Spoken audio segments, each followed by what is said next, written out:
This is a specific guide, The Hallucinogenic Plants of North America by Jonathan Ott. And the interesting thing about this is that it's pretty compendious, meaning there are things discussed here that you just won't find discussed anywhere else, probably because there are so few hallucinogenic plants in North America. This guy really had to scratch to produce a book about it. But this is useful for that. Similar but more broadly based is this book, Narcotic Plants. Terrible title, by William M. Bowden. But this book has a lot of visuals in it, and why I value this book is because he has a more liberal definition of psychoactivity than most people do. So consequently, his species lists are longer than anybody else's. So if somebody asks you about an obscure plant, is it psychedelic or not, this is where I look first, because he seems to list many things that nobody else has ever discussed. His name is spelled E-M-B-O-D-E-N, William M. Bowden. And he teaches, I think, at Riverside. I'm not sure, but some of you may know him. I don't.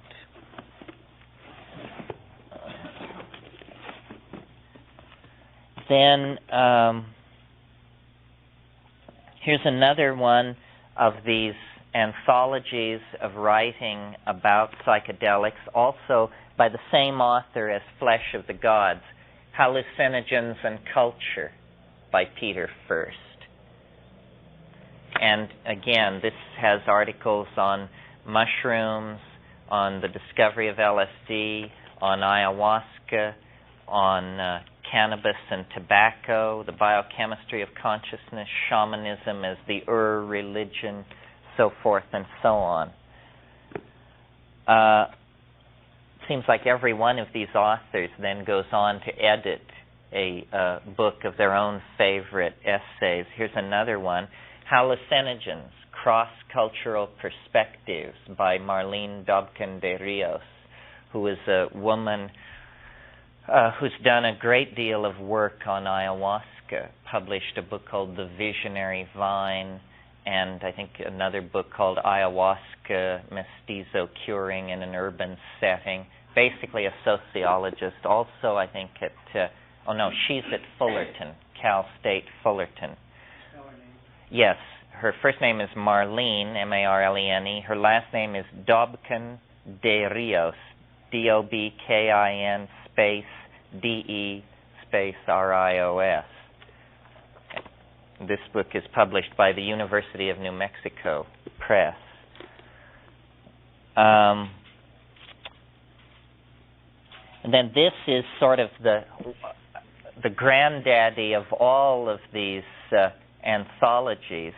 A very interesting book, hard to get, but fascinating. It's called The Ethnopharmacologic Search for Psychoactive Drugs. And it was the name of a conference that was given in San Francisco in 1967. And the plan at the time of the conference was to have it occur every year. But it never occurred again because, of course, everything was made illegal the next year, and this faltered. But to show you to what degree the government was of two minds about psychedelics, it says on the frontispiece of this book, sponsored by the Pharmacology Section, Psychopharmacology Research Branch, National Institute of Mental Health, United States Public Health Service, U.S. Department of Health, Education, and Welfare. So it was published at government expense. This is, in fact, a technical publication of the National Institute of Mental Health. And wonderful bibliography, extremely interesting discussion of DMT-containing snuffs, article on the psychopharmacology of nutmeg that you just won't find anywhere else, articles on kava, more unopened mail, and an article on the history of research into psychedelic plants that goes clear back to the medieval herbalists. The title is The Ethnopharmacologic Search for Psychoactive Drugs. The last time we were in the Amazon, we christened our expedition in honor of this book, The Ethnopharmacologic Search for Cold Beer. Because there ain't any, and it becomes an obsession. I mean, when you go, it's so strange what you miss. I mean, I don't even drink beer, so what do I care? After 10 days in the jungle, all anybody could talk about was the possibility of cold beer, and it was still 4 weeks away. So then, for somebody who really is serious or technical or plotting an expedition or plotting a research project of some sort, this is really a pretty amazing book. I mean, it's dull as death because it's essentially simply listings from the herbarium sheets at the Harvard Museum Botanical Library. It was put together by Siri von Reis-Achschul, who was one of Schulte's graduate students, and along with Ara de Mar de Rosienne and Marlene Dobkin de Rios, some of the few women who have made significant contributions to this field when it was firmly in the hands of dominator male types. Anyway, this book is called Drugs and Foods from Little-Known Plants. And they're not whistling Dixie when they say little-known plants. And a typical entry reads something like this. Let me see what genus we're in here. 2510, Maria Beringo, Panama, Gilbert White, collection number 71, 1938, called Sigella, claimed to be poisonous. All we know about this plant. Its folk name, its scientific name, claimed to be poisonous. Next entry, 2511, Maria Cessiflora, Honduras, collected by Junker, Dawson, and Use, collection number 5554, 1936, fruit reported edible when ripe. All we know. And you look through this, and some say hallucinogen or reported hallucinogen. But this touches foods. One of the things, it's not part of our concern here, but one of the things that's so frustrating when you do ethnobotany is to realize that people can be starving in environments where there are many food plants, but they don't utilize the food plants because they've accepted the values of a capitalist economy, and because the foods cannot be trucked to market or have a short shelf life, they're called pig food, and nobody will eat it. I mean, time and time in the tropics, I would come upon a plant that I knew to be edible and proteinaceous. Say to your informant or your guide, what's the story on this? Say, food for pigs. People don't eat it. But, you know, they're buying canned, tinned tuna fish and spam from the priests at the mission. So this is a way in which people's folk lore and folk heritage is distorted. Anyway, Harvard University Press, Sri von Reis-Achschul. Then a book by a good friend of mine, and if any of you are interested in ayahuasca, or plan on going to South America where you may encounter ayahuasca, this book, Vegetalismo, Shamanism Among the Mestizo Population of the Peruvian Amazon. This is a lovely book. This is about the people that I spent most of my field work time with, and you just cannot read this book without coming away with a sense of the depth and complexity of the ayahuasca worldview. It's healing classifications, the power allies, the admixture plants, the magical songs. It's by Luis Eduardo Luna, who I know has lectured and shown his films here at CIIS. He's an excellent person, a very good friend of mine. To my mind, probably the person doing the best anthropological work on ayahuasca in the world right now. The publisher, in case you want to try and track this down, is Almqvist, ALMQVIST, and Vilksell International, Stockholm. So it's a Swedish publisher. If any of you are just dying to have this book, order it from Lux Natura. We have 3 copies left, and this is not one of them, so don't try and buy this one from me. Well, I don't know if anybody actually wants them. Do you want them? It's a $20 item. Okay, I'll bring them, and you guys can fight over it and decide what you want to do. And then this is the last one that I was going to mention, because this could have been the title of our weekend. This is Psychedelic Drugs Reconsidered by Lester Grinspoon and James Baccalar. Lester Grinspoon managed to find his way into Herb Caen as a name freak when he published a monograph on the dangers of excessive cocaine use. Truth. Grinspoon and James Baccalar, also of Harvard. And basically, this is a very reasoned presentation of why psychedelics should be reconsidered for therapy, the case for them, the case against them, the nature of the hysteria that placed them off limits. He has also written Marijuana Reconsidered, and is a very nice person and leading the fight to decriminalize drugs for research. So that's all the books that I brought in to show you. They are, as I say, by no means all. The only resource that I would mention for the serious student of these things that I didn't bring in is nobody should try and deal with this subject without being aware of what's called the Harvard Museum Botanical Leaflets. And these are a series of leaflets that have been published since the 30s by the Peabody Museum in Boston.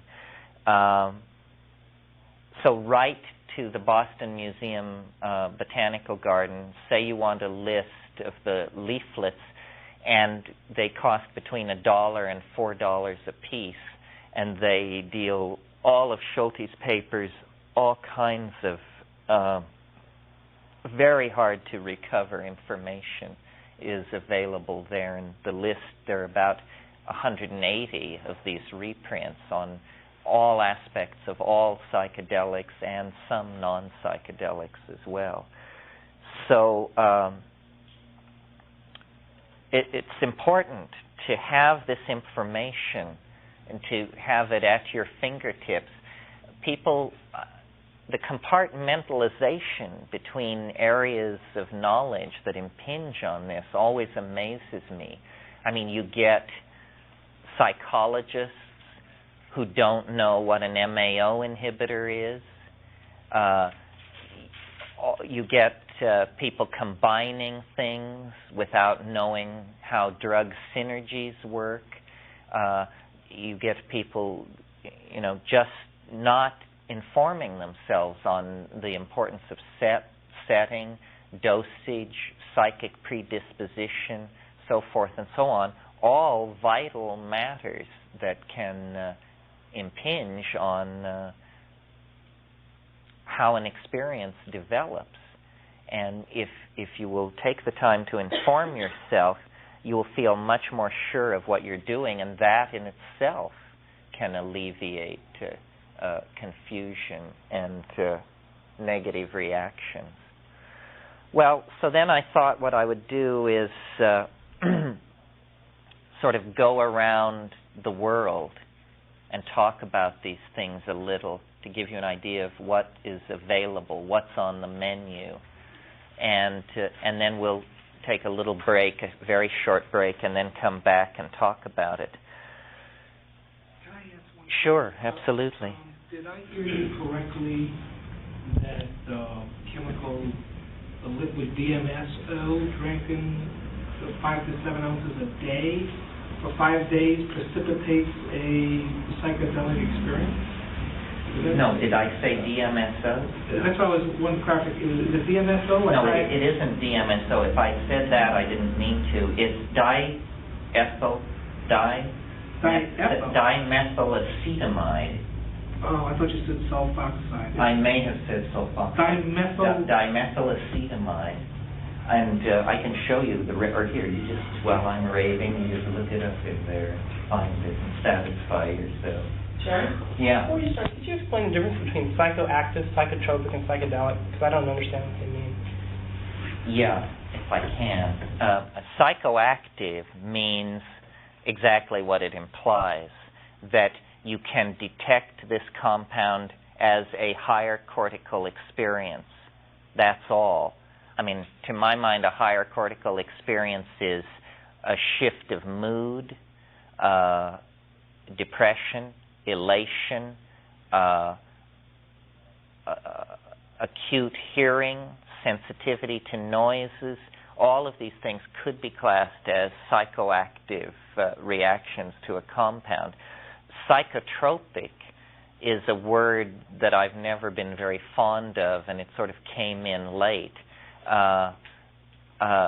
Psychedelic, which is a fairly maligned word, but was coined by the psychiatrist Humphrey Osmond, means simply mind manifesting. And I like that because it's phenomenologically neutral. Now, some people have tried to push the word entheogen for these things, meaning literally God-inducing.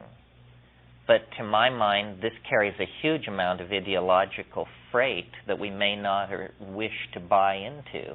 I mean, maybe it's God-inducing, maybe it isn't. But psychedelic, meaning mind-manifesting, is pretty good. And then if all of these make you uncomfortable, you can just fall back on a completely phenomenological description and call them consciousness-expanding drugs. But there are drugs that I would not, for instance, I don't consider, well, I certainly don't consider alcohol a psychedelic, but clearly a psychoactive. What about MDMA or marijuana? Well, marijuana is one of these things that's so widely variant, both in how people react to it and how strong it can be. I would call MDMA a psychoactive drug, not a psychedelic drug. And then I use the word hallucinogen a lot. And a lot of people don't like that, even people in the field, and say, well, hallucinogen seems to imply that it's an illusion. But not, in my mind, I don't hear that. I'm fascinated by hallucinations. I mean, to me, that is the sine qua non that you're getting somewhere. I guess because it's just my philosophical biases. But a hallucination, it's such an extraordinary concept, isn't it? To see something which isn't there. And I don't mean to misread a surface so that you think it sticks into the room, which in fact sticks out of the room or something. I mean seeing something that is not there. And then that divides into two classes. Seeing an ordinary object, which is not there. And I think this is what most people think a hallucination is. Here is a bicycle. Is it real or not? The drug-crazied victim cannot tell. But most hallucinations are of things which can only be hallucinations, because that's what they are, you know. And so they have this aura of the unexpected and the other and the intrusive alienness. People have claimed to me that they have seen objects which are not there, which are completely ordinary. That is more typical of accounts of datura users, people who take high molecular weight tropanes, such as occur in Jimson weed and those kind of things. But my brief experimentation with that is, it is what I call a deliriant rather than a psychoactive. I mean, when you take datura, you are so messed up that you literally lose all discrimination. Belladonna. Yeah, belladonna. You can't tell exactly where you are. You can't tell thinking about being somewhere from being there. Well, you're in no shape to undertake a spiritual quest if you're that discombobulated. So what I like are the things which do not destroy what I call core functions. In other words, there is still an evidence-gathering, observing mind left intact, and the disruption of perceptual input, if you want to put it that way, is pretty much confined to the visual cortex and then to the metaphor-forming capacity that is relating to the visual cortex. But I don't like things which confuse you, which impair judgment. What about sativa divinera? Salvia divinorum. Well, that's that's an obscure one about which not much is known, although in the past year they've learned the absolute chemical characterization of the psychoactive compound, which is called salvorine alpha. More work has to be done. Anthropologists who have taken it with Indians in Oaxaca describe a very intense experience.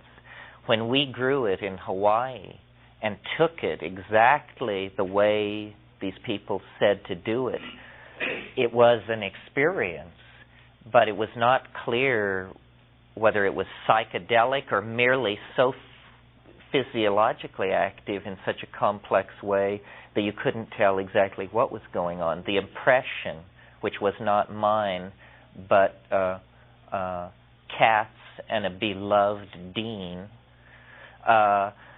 they both experienced flow. They described the experiences as though you were lying in a dirty ditch with this cold fluid flowing from the top of your head to the bottom of your feet, and where this kind of cold, clammy fluid encountered energy obstructions in your body, it would wash them away. But it was a kind of vertigo with nausea, it was a complex experience, but it was not largely mental. It was more a revisioning of the body image. And, this is another one of these things where no research has been done. It isn't illegal, salvia divinorum, but you're not going to do your career any good to get tangled up with this. So consequently, it's pretty much left alone. Salvorine alpha is extremely unstable and breaks down within 12 hours. So that indicates it's probably a polyhydric alcohol or an isoquinone or something like that. It's not an indole. Yeah. I'm curious, and Watson talks about entheogens versus hallucinogens, and he's really against the word hallucinogen. Yeah, he's the one who proposed entheogen. Entheogen, right. And so, because his theory was, I guess, that he thought that a hallucination was something that wasn't there completely. And he thought that the experience on the soma or the mushroom was something that you actually are experiencing, so it's not a hallucination, it's real. Yeah, that was what he said. But if you actually look at the etymology of the word hallucination, what it's come to mean in English is a delusion. A delusion. But what it really means in the original language is to wander in the mind. That's the meaning of hallucination, to wander in the mind. Well, that's a pretty good operational description of what's happening. And then when you add in the visual component, I don't know. It's hard for me to imagine how someone could undervalue hallucinations if they had had them. Yeah, it sounds like he was reacting to the 60s hoopla a lot, the hoopla over LSD and the misreading of what these experiences really were, too. Well, these guys were very frustrated with seeing this thing turned into a social hysteria. And Wasson, at times expressed great unhappiness with Tim Leary's approach and hated going to Mexico and seeing these mushroom villages invaded by graffiti-covered vans of filthy freaks from Southern California who were disrupting the local ecology. And it was a kind of proprietary approach. This thing belongs to anthropologists, to specialists. Wasson was very reticent to assess his own work. Some of you may have seen Bob Forte's interview with him in that psychedelic issue of Revision, where Forte asks him, how do you assess the historical impact of your work? And he said, I'll leave that to others to decide. He didn't want to deal with the question of the potential impact on his own society. He really looked at it as this exotic, foreign kind of thing. These guys were cautious, this first generation. Hoffman, Wasson, Schultes. These guys are not stoners by any means. I mean, their approach is cautious, and the psychedelic experiences can be counted on the fingers of one hand in a lifetime. So I'm not sure they ever realized the size of the tiger whose tail they had seized. Yeah. The DMT and the frog, whatever it is, how is that extracted? I mean, how that frog slime or whatever it is? Toad. Yeah, right. Okay, now I want to know about that. Well, I haven't had the good fortune to be present at the milking. So I really couldn't say, but as I gather, you put pressure on the back of the neck in two places, and this exudate emerges. Exactly where, I'm not sure, and probably decency should scarcely inquire. And then it's dried on sheets of glass and scraped up and packaged and so forth. Well, let me start through this and give you a notion of what is available. Whenever you talk about the distribution and cultural usage of hallucinogens, the first thing that you come up against is a curious, unsolved problem in botany, which is no one knows why this is, and we would be grateful if somebody could figure it out.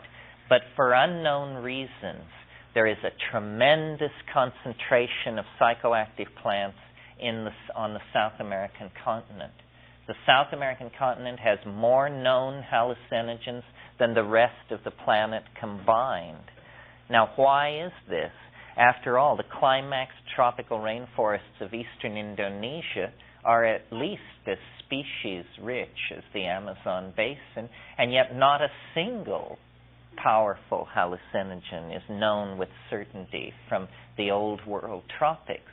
All kinds of suggestions have been made that actually there are psychedelic plants common throughout the tropics of the old world, but the cultures have lost contact with them and forgotten them, and hence our anthropologists have not discovered them.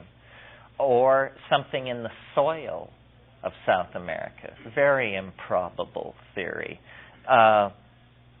I was talking about this once in a workshop, and somebody raised their hand and said, well, no problem. Obviously, that's where the spaceships landed.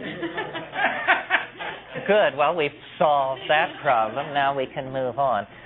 North America is extraordinarily poor in hallucinogens, perhaps the poorest of all continents, so that the psychedelic phobia that Europe created against paganism was completely reinforced, or at least not eroded, by the colonization of the New World, or of North America, because there were no plants here to challenge that. The North American Indians tend to ordeal as a shamanic vehicle, the sun dance thing, some of you may be familiar with, or sonic driving, which is worldwide in shamanically oriented cultures without drugs. You should know that not everyone agrees with me that psychedelics are the sine qua non of shamanism.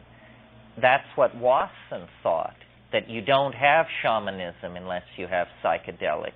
If you have people calling themselves shamans and not using psychedelics, then they are cut off from the older level of tradition, and through ritual, drumming, ordeals, starvation, flagellation, they are creating near psychedelic or pseudo-psychedelic states.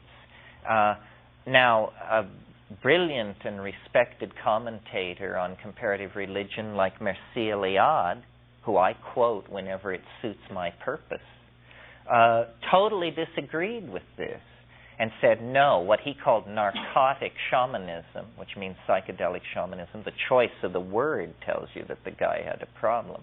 Narcotic shamanism is decadent shamanism, and the flagellation, the starvation, the ordeals, and the drumming, that's the real shamanism. And it's only when the tradition is abandoned and decadent that a culture will turn to drugs. I maintain this is nothing more than he was a Romanian who became an academic in Paris. I maintain that this is nothing more than his Western cultural bias operating. Also in his youth, he was pretty infatuated with yoga. They will insist to you, that drugs are an inferior path. However, any of you who are scholars of yoga should know that all yoga is based on the Yogic Sutras of Patanjali, 2nd century BC Hindu Vedic commentator. And Patanjali specifically says there are 3 paths to the goal of yoga, and they are control of the breath, control of posture, and light-filled herbs. Says it right there. Stanza 6 of the Yogic Sutra of Patanjali. It's never discussed again, basically, in the entire exegesis of the yogic literature. The 3rd path is never mentioned. Well, is that because it's a secret tradition or what? I don't know. When you go to India seeking these yogins, practicing these higher yogas, what you find are a bunch of guys smoking as much charas as they possibly can. And the notion that you could do it without that, it just gets a long laugh from everybody down around the burning ghats. I mean, they deal with it on a practical level. Okay, moving out of drug-impoverished North America, or psychedelic-impoverished North America, where there are more than 20 species of indigenous psilocybin-containing mushrooms, but, and this is interesting, no evidence whatsoever for tribal or traditional usage. In other words, in this Northwest Coast Indian complex, the Shimsham, Tlingit, Nootka group, no reason to believe, other than our own predilection for romantic fantasy, that these people were using mushrooms in pre-contact times, and yet the mushrooms were there. The complex that we're most familiar with as a North American hallucinogen is in the southwest of the United States, peyote, Lophophora williamsi, the peyote cactus. Now, the interesting thing here is we cannot find archaeological evidence of peyote use that is particularly ancient. Peyote use in the Southwest appears to be less than 500 years old. Before that, what we find in Indian graves of the Tarahumara and so forth are the seeds of Sephora secundifolia. Sephora secundifolia is a highly poisonous legume that contains cysteine. This is an example of what we call not a psychedelic, but an ordeal poison. Now, in certain parts of the world, this approach to spiritual growth has been taken, most notably on the island of Madagascar, off the coast of eastern Africa. What is an ordeal poison? This is a plant where you take it and you are so convinced that you're dying that you have an experience of self-abandonment, getting straight, surrender, and then you live, and you're fine, you know. But you are absolutely convinced that you're dying. Your heart pounds, or fibrillates, or you convulse, or you fall into deep coma, or you have tetanus in the limbs, whatever it is, and then you recover. Well, anybody can tell you this is a kind of psychedelic experience because you're so damn glad you lived that you see everything in a new light. You can be kind to your children and love your wife and tolerate your relatives. And people say, well, it made a new man out of him. Well, yes, because he came so close to dying that he shed neurotic behavior patterns. But this is not a true psychedelic. So what we're assuming is that about 500 or 1,000 years ago, sometime in that span, the Sephora cult was replaced by the peyote cult, which came from a much smaller usage area. Then also in Southern California, there were what were called the Tolach religions, religions of datura, intoxication, initiation of young men by intoxicating them with datura and leaving them in the wilderness to fend for themselves. Again, this comes close to being an ordeal poison, although it also has psychoactive properties, but so confusing, such a deliriant, that it bears no relationship to the true hallucinogens, which, with the exception of mescaline, I believe all fall into the category of the indoles. Now, mescaline is not an indole, it's an amphetamine, closely related to MDA and MDMA, but it is a true hallucinogen at fairly high doses. The indoles, which are this structurally related small family, they seem to me to be the true visionary ecstatogens. And I will mention as I go through the list which ones are indoles and which ones are not. You mean which ones are amphetamines? Well, no, the only one which is an amphetamine is mescaline, so we needn't... So you have indole and non-indole. Indole and non-indole.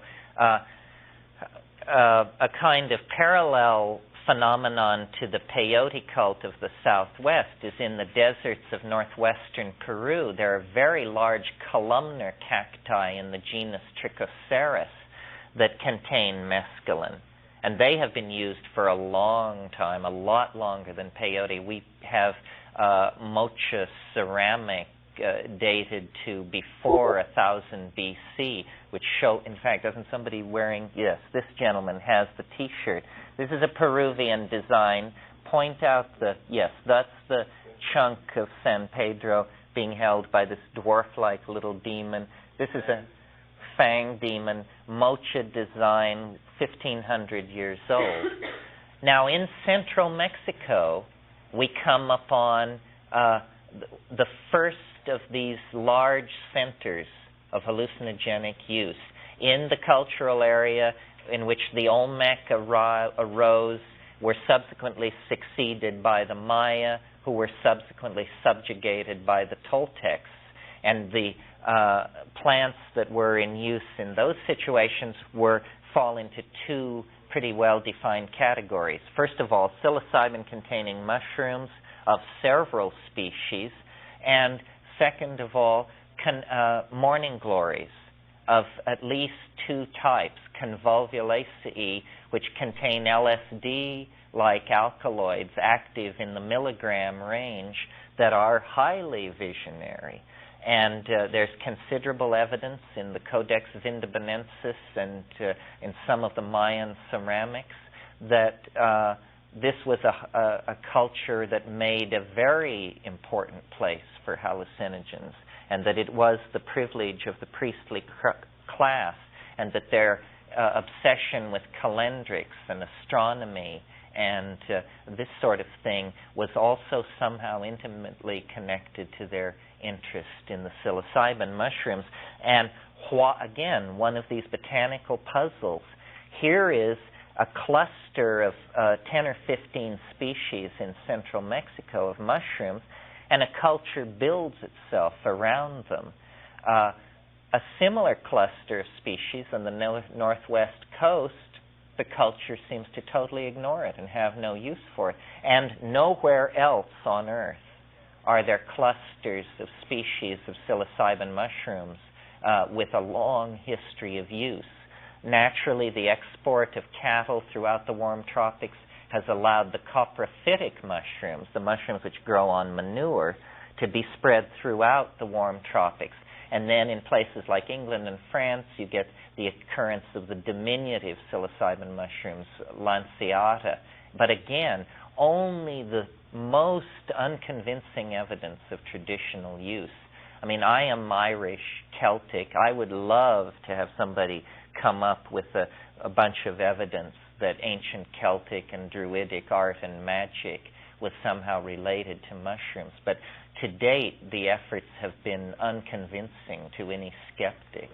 It may still be there. Perhaps in heraldic vices, someone should go back and study the escutcheons of the families of medieval Europe. And you do find, for instance, the Morel family, Morelli, noble Italian family, mushrooms on the family coat of arms, and other families in France whose names escape me. Elise Agar. Yeah, although that is a coincidence, not well, a I mean, not historical. real, yeah, but still, that name. Will the Sergeant at Arms. Okay, so, let me say something a little bit more about the Morning Glory complex, because it's very interesting. LSD, discovered by Albert Hofmann in 1937 and so forth, comes from ergot, comes from an organism called claviceps, or Claviceps paspali, which is a smut which grows on ergot, a humbler organism. You could hardly imagine. I mean, this is basically yuck, is how you would describe this organism if you were to come upon it. It looks like a mistake, because it's just an amorphous, slimy black mess growing on certain cereal grains. And one of the fascinating questions to these chemists, once they discover a new compound, is to try and figure out, does it occur anywhere else in nature? Some plants, some fish, some something, and then they, you can form theories and judgments about evolutionary relationships. So Albert Hofmann, the discoverer of LSD, was amazed when carrying out analytical work for Gordon Wasson on magic morning glory seeds that had been sent to Wasson from Schultes. He discovered the same compounds, or very closely related compounds, as he had synthesized to make LSD. I'm going to slightly jump around here now and say that in India, there are 13 species of morning glories in a different family, not in the family Ipomoea or the family Turbina, which are the Mexican families, but in the family Argyrea of morning glories, which contain these ergonomine-like compounds. And this is the Hawaiian baby woodrose. Again, the interesting thing is there is no evidence that ancient India, with its obsession for altered states of consciousness, ever utilized any of these Asian morning glories. So this would be something somebody would want to look at. Did you want to say something? Just that probably you would never be able to get any hardcore data on the use of mushrooms in Arthurian times, but I was delighted to note in the midst of Avalon, when Morgane was supposedly banished, one of the little fairies from Avalon left her some mushrooms to accompany her on some of her journeys. I don't know if you remember that part. I remember that part. Yeah, and I went, whoa! Well, Marion Zimmer Bradley lives in the hills of Berkeley. We can assume she's fully installed and hooked into the myths of the counterculture. But it would be great. Someone told me that they went to the island of Iona, I think it is, which is where the Book of Kells was supposedly composed. And they said there were mushrooms everywhere, that it was just to be there is to be inescapably confronted with mushrooms, and yet this doesn't, no tradition, no mention. Yeah, off the coast of England. It's where St. Columba came. St. Columba came and reintroduced Christianity into England in the 900s. Christianity had died out in England. It was only in the advanced Celtic civilizations on the fringes of the British landmass that the Christian tradition was preserved. The other connection, this may fascinate you or not, but the misinterpretation and deterioration of the etymology of hallucinogen into its delusional semantic meaning, kind of catalyzed in my brain how mythology has de-evolved into a lie. And if you look up the original meaning of mythology, it means the mutterings of eternity. That's a great meaning. Yeah, the mutterings of eternity. Mythos and the whole thing with Avalon being sort of that place between the world that one went to, the mystical part, and then Glastonbury, sort of the other place where all this Christianity existed. And when I was in a mushroom experience one time in a circle and said I was a recovering Catholic, trying to evolve myself and find out what my mind was all about, and this one man, shaman student from down in the Amazon, he said, well, if you eat these mushrooms, you're going to be excommunicated because the Christians will tell you that once you eat the mushrooms, you're doomed forever to hell and Satan and the devils. I said, bullshit. You gotta be kidding. But I mean, where would that come from? Maybe the Christian control looked at these people and said, look, you just like paganism and everything, and just like wipe out their connection with the other world. Well, it's very interesting that when the Jesuits arrived in Mexico and talked to the Indians and found them eating these mushrooms, they said, what do you call it? And they said, we call it Tianonacatl. Well, when they got their lexicons out and got that piece together, what Tianonacatl means is flesh of the gods. Well, the center of the Catholic mystery is the Eucharist, a sacrificial meal where a small wheaten wafer is believed to be transubstantiated into the body and blood of the Son of God. So then, to place the psychic experience which follows upon a good Holy Communion next to the psychic experience which follows on a good dose of mushrooms, clearly these guys said, this is competition we don't need. We're going to wipe this out. And it is interesting. I mean, think about this for a moment. We grow so inured to these religious forms. Think about the notion of instituting at the center of your religion a rite where you eat your God.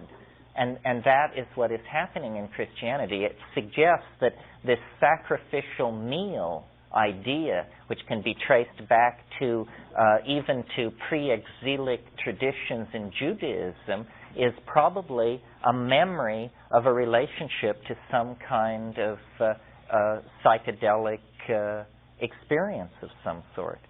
Okay, well, let me continue my survey. I have a wonderful modern-day story of how the cultural experience of using hallucinogenics can go under them. I lived in the Finhorn community for a few years, and in the early 70s, mushrooms are not illegal in Scotland. I don't think they are still, but they weren't in the early 70s. And in like 1969, 1970, a lot of people started coming to Finhorn, and people regularly ate mushrooms. And between 1970 and 1973, it was arguably the most creative time at Finhorn. And books and music was being done, and the community was being built, and performing arts, and everything. And by 1974, 1975, it was no longer acceptable. And they were trying to just be a very proper state community, totally in line with the Christian Scottish environment around it, even though they still weren't illegal in Scotland. Of course, nobody does mushrooms in northern Scotland. But and it's interesting, when I arrived at Finhorn in the early 80s, people had even forgotten that tradition had existed. And one person, though, when I was looking at the old ones, I said, how come people are so much happier back then? It looked like they're smiling in these old pictures. Oh, well, everybody was on mushrooms then. This was the man who had lived during that time. He says that, that gradually died out. But it was interesting because he did them for years and years. And at the point that I talked to him, he as well felt like it was not proper spiritual growth and development to be using mushrooms. Yeah, well, I think institutions will inevitably substitute a rite or a ritual for the authentic, for the real McCoy, because then priests can control the pipeline to God, and the parishioner can approach with offerings. And but if everybody can have a pipeline to deity, well, then the whole priest scam is put out of business. Done what? Precisely what you're describing. Suppressing? No, substituted essentially a ritual, i.e. meditation or some kind of trip, for the experience, and then empowered the priest, i.e. kind of Buddhist masters. In other words, has that process that you're describing in Christianity, which I buy, happened in Buddhism? Yeah, in your opinion. Well, Buddhism is a heresy on Hinduism. It was Hinduism that did the dirty work for Buddhism. By the time Buddha came along, it was all priestcraft was an ancient tradition in India. But as I'm sure many of you know, the Rig Vedas, which are these tremendous outpourings of poetry that these Indo-Aryan people created as they came out of Central Asia and into India, the Rig Vedas are entirely devoted to the praise of a mysterious plant, Soma. The 9th mandala of the Rig Veda says Soma is greater than Indra. Soma is greater than Vishnu. And it just lists the entire pantheon. It says Soma is greater than all of these things. By the time Buddhism is getting rolling, Soma is a suppressed ancient tradition, and the Soma sacrifice, which is still being done, is being done with inert materials. If you want to read on this, why read Watson's book on Soma, and notice how it traces back to Haoma, which is a yet older strata of religious ritual practice that was Zoroastrian and Iranian in origin. And it's very clear, that what we're talking about here is an intensely psychoactive plant, and there's great argument about what it was. Buddhism, because of the long historical record in the East, arises entirely within the historical context. So the suppression of the plant connection was in the earlier stratum of Hinduism. Okay, we discussed the Central Mexican complex. It has minor components, such as were mentioned here, Salvia divinorum, and there are others not chemically well understood, but also not widely or regularly used. But then as you pass down across the Darien Gap and into South America proper, there is just an explosion of available psychoactives. Not only the tropane complex of the Daturas, which now reemerge in the subgenus Brugmansia, the arboreal Daturas, which we see around town as these ornamentals with the huge pendulous hanging white flowers. All of those tree Daturas, some with yellow, some with orange, some with red, some with white, some with purple flowers, originated in a very constrained area in the Andes and have been used for shamanic purposes for a long, long time. Also, coca is endemic to that part of South America, occurs nowhere else in the world naturally. But more interesting from my point of view are the tremendous proliferation of DMT cults and options based around two pharmacological approaches. One, you orally ingest DMT at the same time as you orally ingest an MAO inhibitor. MAO is monoamine oxidase. This is the enzyme system that oxidizes monoamines. That means makes them harmless. Monoamines are this whole family of drugs we're talking about, and many other things as well. But if you don't have any monoamine oxidase in your body, then monoamines in your body just stick around because the machinery to degrade them is inoperable. So there are what are called MAO inhibitors. This means you take this compound and it causes the monoamine oxidase in your body to be bound. It can no longer do its work. DMT ordinarily would be destroyed in the gut, in the intestine, the upper GI tract. But if you inhibit all the MAO in the upper GI tract, then the DMT is conveyed into the bloodstream, can cross the blood-brain barrier, and initiate a psychedelic experience. So this is the strategy of ayahuasca, also called yahe. North of the Caquetá, it's called yahe. South of the Caquetá, it's named in the Quechua language, ayahuasca. Now this is a really fascinating thing for many reasons. First of all, this begins to look like the world's first truly designer drug. Because notice what's happening here. All these other things I've been talking about, peyote, mushrooms, datura, cannabis, what have you, are single plants that require very little preparation. Basically, find it, eat it. That's the way you prepare it. Ayahuasca is very different. It's composed of two plants, neither of which is active except in combination with the other. So somebody figured this out.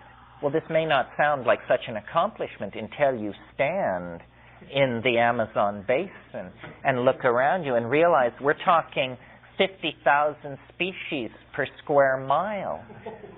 And, 50 million square miles. So how did anybody ever figure out that you take the leaves of the little bush and the bark of the woody vine and combine them in these proportions and boil them and concentrate it, and then you have this fantastic psychedelic drug? This is the only way that I can imagine is somebody told them. And my experience is that these plants talk, that this does not make sense to the rational and discerning mind. But nevertheless, it is possible for one plant to lead you on to another. A perfect example of this is actually in the chemical literature. Melvin Bristol was a student of Schultes in the late 60s, and he specialized in the Brugmansias, the arboreal daturas, and he went to the valley of the Sibundoy, and there they actually add the datura to the ayahuasca. And he took this ayahuasca, and while he was on it, the ayahuasca entity showed him a plant. He kept seeing this plant, and he couldn't get it out of his mind. And the next day, after they came down from the trip, he was collecting in the forest with Indians, and he came upon the plant, the exact plant that he had seen in his vision. Well, he thought that was pretty strange. So he made extensive collections of this plant, took it back to Harvard, analyzed it, and it was, in fact, psychoactive, did contain psychoactive alkaloids. So, see, it's that we're tiptoeing over the surface of some kind of mystery. We maybe can bring ourselves to accept that a voice could speak on mushrooms telling you that you should be kinder to your children or love your mother and not be so hard on yourself. But it's a real leap for us to believe that a plant could tell you, you know that plant over there? Analyze that sucker. And, in other words, real information, not information subject to personal interpretation.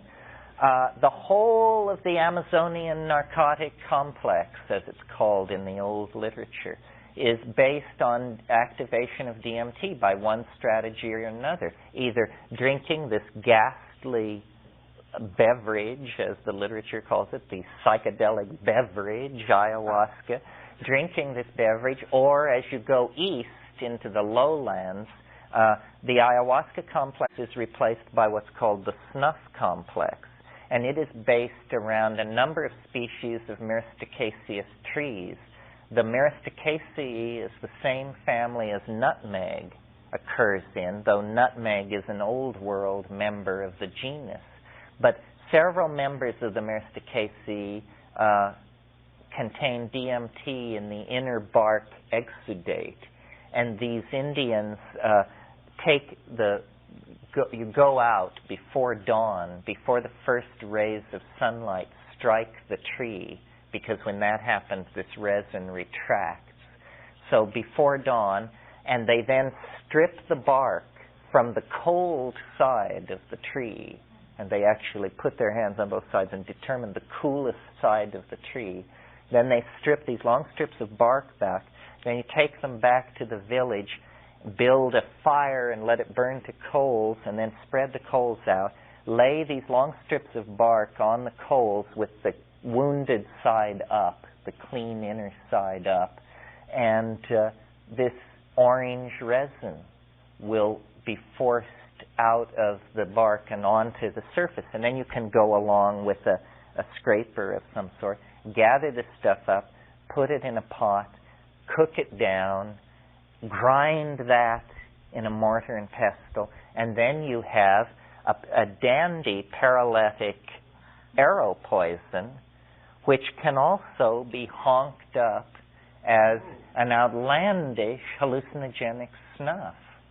And there are many stories of these Yanomamo and Waika people going out on the hunt and honking up their supply of drug and just getting their poison arrows out and scraping off the points so the guys can get a buzz on and won't have to go back to the village. Well, it's a very interesting complex. It hasn't been very much researched by Westerners, and the reason is easy to figure out why. Here's how you take this stuff. You get with your buddy, and you have a bamboo tube. Maybe some of you remember this from the Emerald Forest. You have a bamboo tube about this long. You pack about this much of it with this ground bark exudate. And then you hunker down in front of your friend, put the thing with the loaded end into your nostril. Your friend takes a huge inhalation of air and then blasts on the end of this thing and just drives this stuff up into your sinus cavities. Well, everything goes violet. You scream, you salivate outlandishly, you fall over backwards, and by the time you've gotten yourself together, your friend has repacked the other side and is ready to give you that. And then you do that it goes purple again, you scream, you salivate, you fall over, and then people usually say something like, good. Or far out, right. Hell with that Holy Communion crap. And then you see, I'm sure you guys have seen Napoleon Chagnon did a film and Juan Downey did a film. This is great filmic material because in these Wicca villages, this has actually become, I wouldn't want to say a drug of abuse, but it certainly is a recreational drug. Not only the shamans are doing this, but people just are doing it.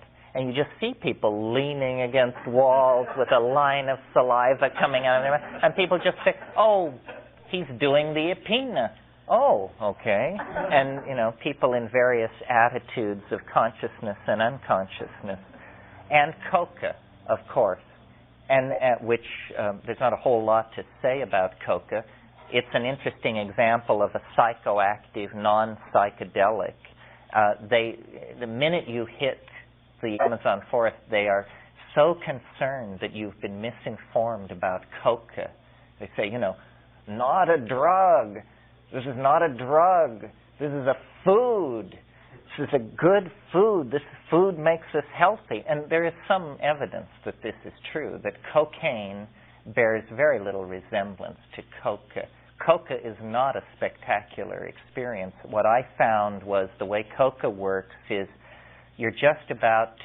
you've been sitting with these people for hours and they're talking in Witoto or some language that you have no hope of understanding. You're just about ready to excuse yourself and go to your hammock, and they drag out the coca, and the way you do it, and this is another thing, people miss the point in South America because they have no idea how much you're supposed to do. Imagine taking a tablespoon and going into a jar or a sack of flour and getting as much flour as you possibly could on a tablespoon. I mean a high-walled tablespoon, So you get like that much coca. You bring it to your mouth. You put it in. It's dry as dust. And the trick is to slime it over and get it into your cheek and hold it there, all without a break in your conversational flow. And, for a honky, the main effort is not to strangle and disgrace yourself in this scene, because it's usually no women. You're in the longhouse with the men, and these guys are, the authentic, bare-assed, scarified folks. And you're trying to fit in and choking to death on this wad of coca. Well, then it dribbles down your throat, and suddenly, these people don't seem so bad.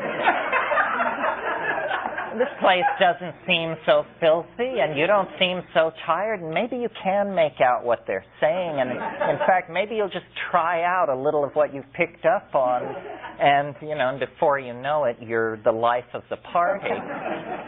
And then, about 20 minutes later, you think, well, maybe now I'll knock off, and then like clockwork, they reach for the tin can again and send it around, and they will do this until it's all gone. Now let's see, which way shall we go? Let's jump across the water now to Africa. I talked a little about Iboga, fascinating cult, very, very similar to ayahuasca in the social patterns that have arisen around it. The way ayahuasca is taken in the Amazon, in the mestizo populations that Luna is talking about, is people get together on Saturday nights in windowless sheds to about 1/3 to have the trip, about 1/3 because they have something physically or psychologically wrong with them that they want help from the shaman with, and about 1/3 who are wannabes or just hanging in for the social occasion. And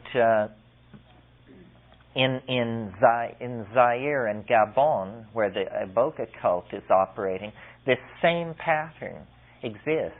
And these things, ayahuasca and Iboga in Africa, are the major forces resisting conversion to Christianity. I mean, they really are the native people's answer to the missionaries. And as such, they act as a tremendous force for social cohesion. Outside of the Iboga complex in Africa, really, we only have rumors. I mean, you will meet shamans from this place and that place. They even come and have spoken in this school who claim knowledge of extremely powerful plant hallucinogens. But they won't cough up the name or the species or a sample. And until that's done, you have to be very, very skeptical that these things are real. One of the things that was so interesting to me, and I mentioned this morning about how the shamans are like scientists, we would take ayahuasca with these people and sing and cure and go through all these trips and the hallucinations and everything, and then a few 6-7 hours later, as dawn was breaking and all but the most hardcore people had gone back to their huts, the assessing of the trip would begin by everybody. And inevitably people would say, well, this was pretty good, but I remember a time in the Rio Waijaga when so-and-so made it, and it was like this and like this. And in other words, amazing dope tales. Amazing stories of other trips in other times and places and what had been achieved. So these shamans were consistently engaged in the search for the perfect high. They were not set in a cultural pattern. They were experimentalists, always on the outlook for rumors of new plants, untried combinations, so forth and so on. Returning then to the African situation, there is a complex of plants and suspect hallucinogens in southern Africa in use among the Hottentots, Aboriginal peoples of South Africa, and in the family of the Mesembryanthemaceae, which includes the lithops, the haworthias, these little ground-growing things that look like stones, the so-called rock plants. Well, some of those contain mesembrine. Mesembrine is an alkaloid of some sort with unresearched psychoactivity, but a persistent enough rumor of its use that it should probably be checked on. Well, then when you turn to the Eurasian continent, the largest landmass on the planet, you discover what I referred to before, this surprising poverty of hallucinogenic plants. You get the belladonna complex, the tropanes. You get the opium complex. Opium poppies are native to Southeast Asia, have been used by people in Eurasia at least as far back as the ancient Scythians. I mean, we have accounts in Herodotus which make it clear. And in fact, there's a considerable amount of Greek archaeological material that shows opium diadems and opium poppies being used as ornaments by various goddesses. So it was understood that it was psychoactive, yeah. Robert Graves makes mention in one of his books that he suggests that the ambrosia of the Greek gods were actually psilocybin mushrooms. Have you ever come across another allusion to that? Yes, well, it's an interesting question. It has to do with Eleusis, and as you probably know, Eleusis was a major prophetic mystery site in classical and ancient Greece, where every September a ceremony would be done, and the rule was you could only do it once in your life, so you never got a second shot. And everybody in the Greek world would go at some point in their life. Plato, Aeschylus, Aristotle, the whole gang, everybody had this experience. And at the center of it, something was drunk and something happened. And there's been great argument about what was it and what happened. And Wasson and Hoffman and Ruck, who's a classicist at Cornell, all wanted to argue that it was an ergotized beer. In other words, that on the Eleusinian plain, there was a kind of rye being grown which was infected with a strain of claviceps that was mild enough that it was hallucinogenic without being convulsive or causing miscarriages or something like that. Because if you just go out and gather ergot smut, claviceps purpura, and you should be very careful with it. I mean, these ergot alkaloids can send you into convulsions, some of them, and they're fairly toxic. But it's conceivable that a strain grew on the Eleusinian plain that was made into a kind of beer that was then this hallucinogenic intoxicant. But Robert Graves, who didn't have the kind of public relations machinery that Wasson had a different notion. And he claimed that the surviving recipes of the sacrament at Eleusis, and there were, I think, 4 examples of surviving recipes, all called for the same ingredients. And don't hold me to it, but I think the ingredients were barley, honey, water, and something else, hyssop maybe. And he pointed out that a recipe for beer in Greece would never specify water because you understand that water is part of beer.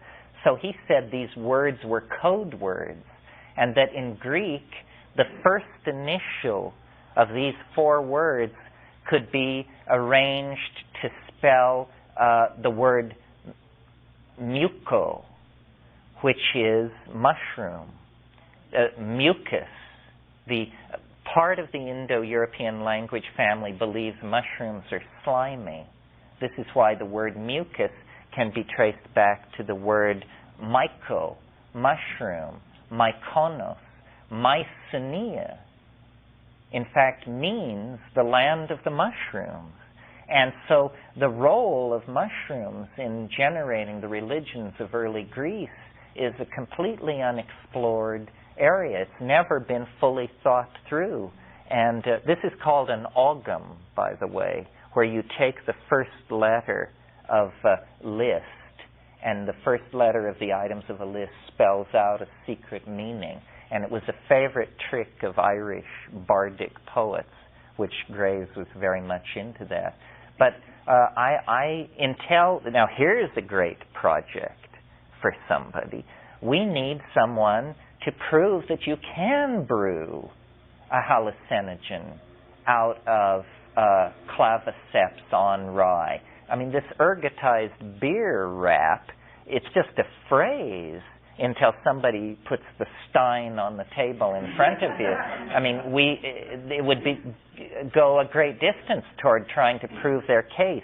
Someone should go to the Eleusinian plain and see if they can still find any cereal grains growing there, and if so, can they infect them with claviceps, or is there claviceps in the area? Now, there's a problem here. I understand there's an oil refinery where the Eleusinian mysteries used to be practiced, but even in California, one could at least take a step toward understanding this, because we have in California a species of grasses called Spartina. Spartina grows, there's quite a population of it on the cliffs above the sea just north of Santa Cruz. Well, Spartina could support Claviceps purpura as an organism. So why not grow Spartina and attempt to infect it with a mild strain of ergot, which you could get from the American Type Culture Collection or something like that? See if an ergotized beer could be brewed. The absence of mushrooms in these places does not disprove the theory, because all of the Mediterranean has been drying out throughout historical times. And there are Greek vases and friezes which do show mushrooms in situations that are ambiguous as to whether or not they're being venerated or exactly what is happening. Now let me see if I've missed anything. I mentioned the Argyria complex in India. That's the Hawaiian baby wood rose. Now, that's an interesting one, and I'm always on the alert for these. I'm interested in unclaimed indole complexes. In other words, why was Argyria nervosa never utilized by anybody? It's extremely powerful. You only have to take 8 or 9 seeds, and you don't have to prepare it at all. Just chew it up and swallow it. How come? No cult, no impact on the history of ideas. Well, we don't know. Those 13 species of Argyria are spread from India down through Polynesia.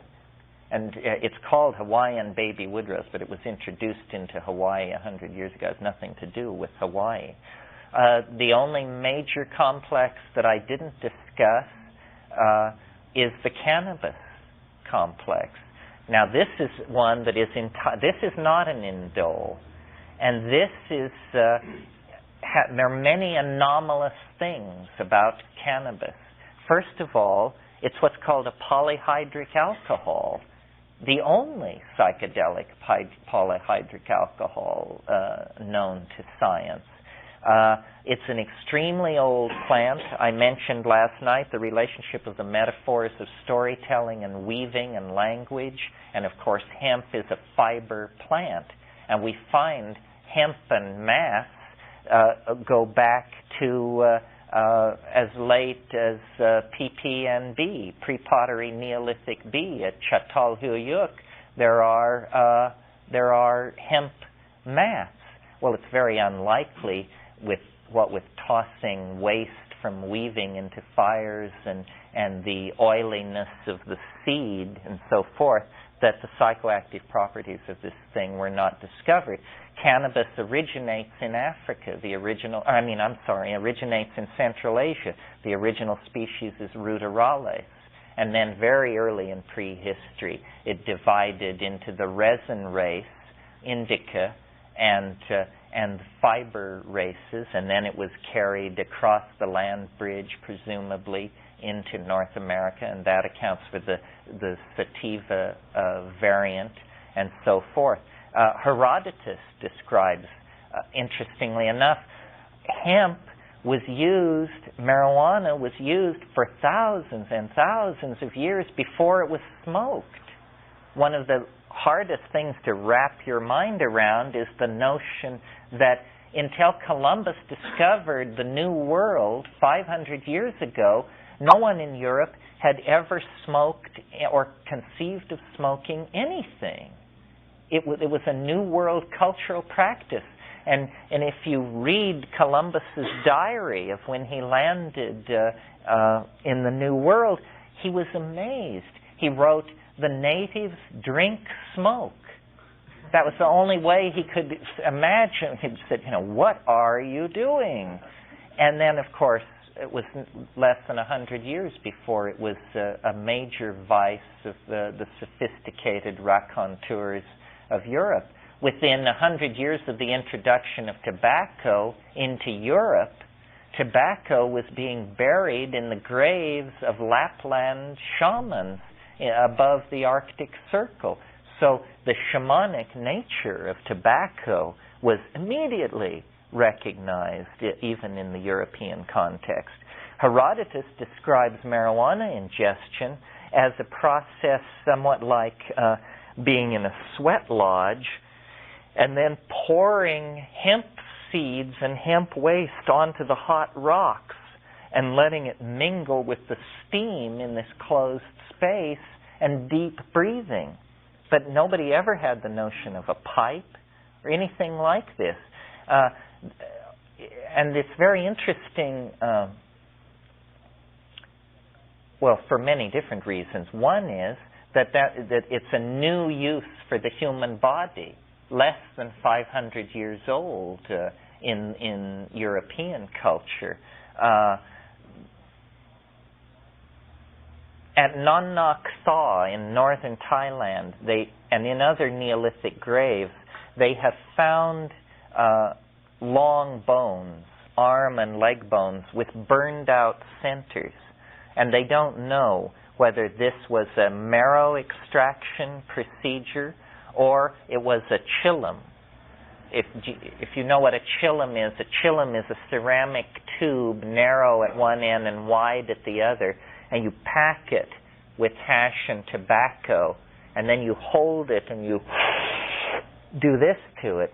Well, it may be that smoking was known in Asia in Neolithic times, but somehow died out in the pre-classical period and had to be reintroduced from the New World. Terence, you want to comment about Amanita muscaria? Yes, good. I'm glad you reminded me. Amanita muscaria is perhaps the old world hallucinogen par excellence, at least in the opinion of Gordon Wasson and a lot of other scholars.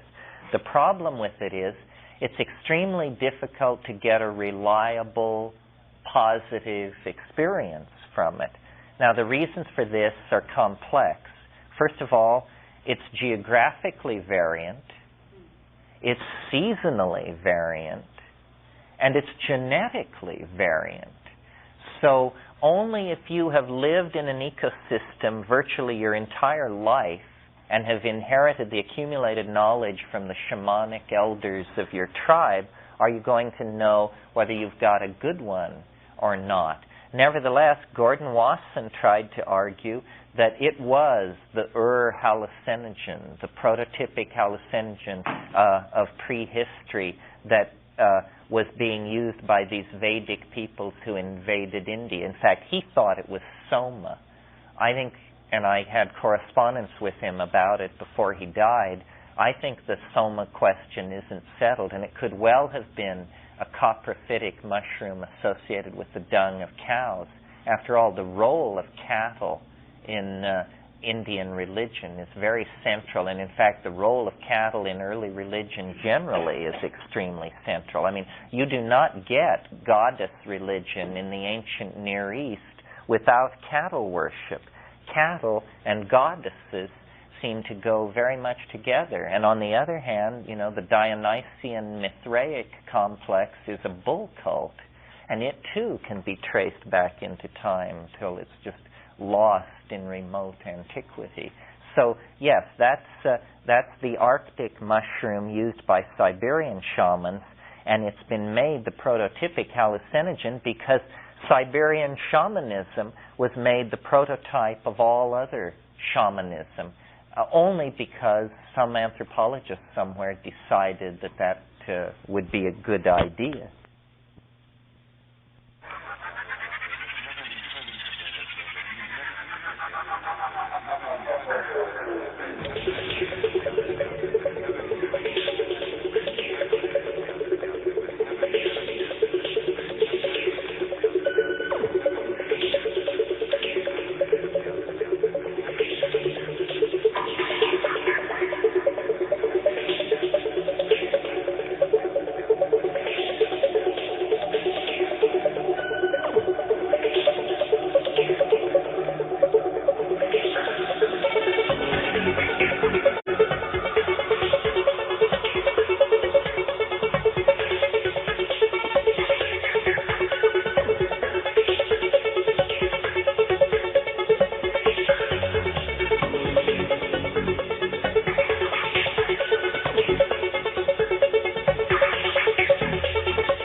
Australia is, again, singularly poor in known hallucinogens.